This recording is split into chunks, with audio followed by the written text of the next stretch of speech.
स्वागत है आपका बाल विकास की ऑनलाइन क्लासेस में। और आज टॉपिक है गुलाम वंश।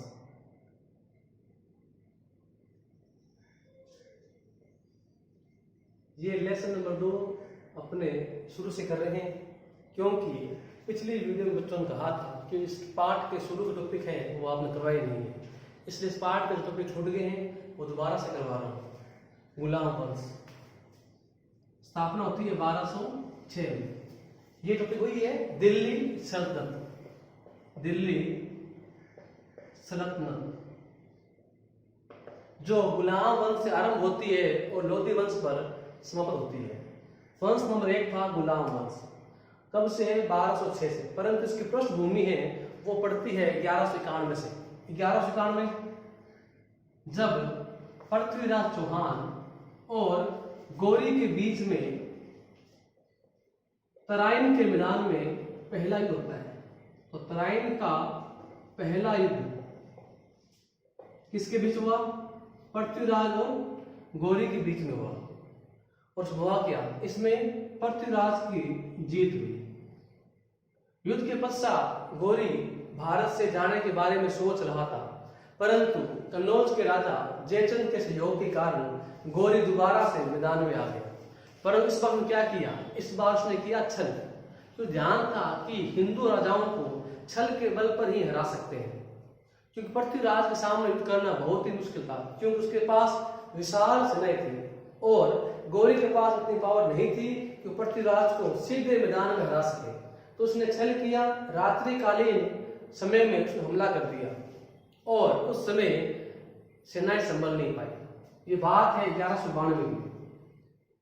तराइन का सेकेंड युद्ध, तराइन का सेकेंड युद्ध, गौरी और पृथ्वीराज।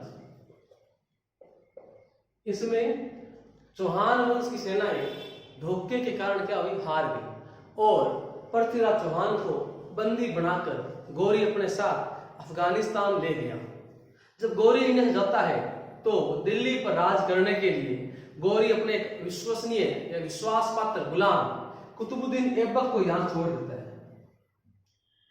कुतुबुद्दीन ऐबक इसको यहां पर छोड़ देता है। ऐबक यहां पर गौरी के लिए शासन करता है। एक ध्यान रखना, जब तक गौरी रहा जिंदा तब तक ऐबक ने अपने नाम से शासन नहीं किया।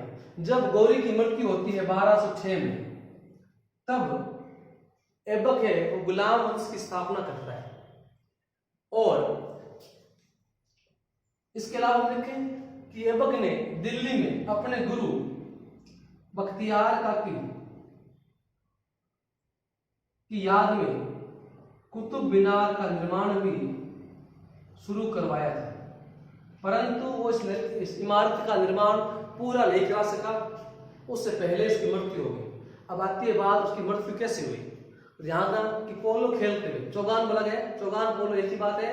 1200 में चौगान या पोलो खेलते हुए घोड़े से गिरकर इनकी मृत्यु हो जाती है। इस तरह ऐबक की मृत्यु होती है। ध्यान रखना कि जो अगला शासक आएगा इल्तुतमिश, ये इसी ऐबक का दामाद था। क्या था? दामाद। और इसी ने ही ऐबक के सपने मतलब कुतुब मीनार का निर्माण पूरा करवाया था। चलिए पढ़ते हैं इल्तुतमिश।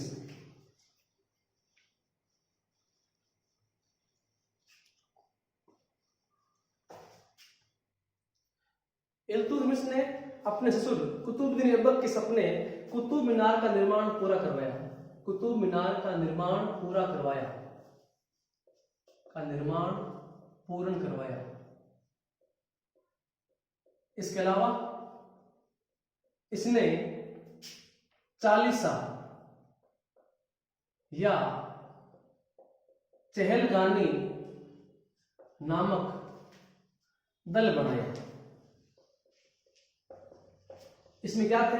इसमें 40 व्यक्तियों का समूह था जो इल्तुतमिश के बहुत ही खास या विश्वसनीय आदमी थे। उनको लेकर चालीसा या चहलगानी नामक दल बनाया गया और ये सिर्फ राजा को ही अपनी सारी बातें बताया करते थे। मतलब इनको अपनी बात कहने के लिए किसी अन्य व्यक्ति का सहारा नहीं लेना पड़ता था, ये अपनी बातों को सीधे तौर पर ही इसको बताया करते थे। इसके अलावा हम देखते हैं कि इल्तुतमिश ने रणथंबोर पर हमला किया था।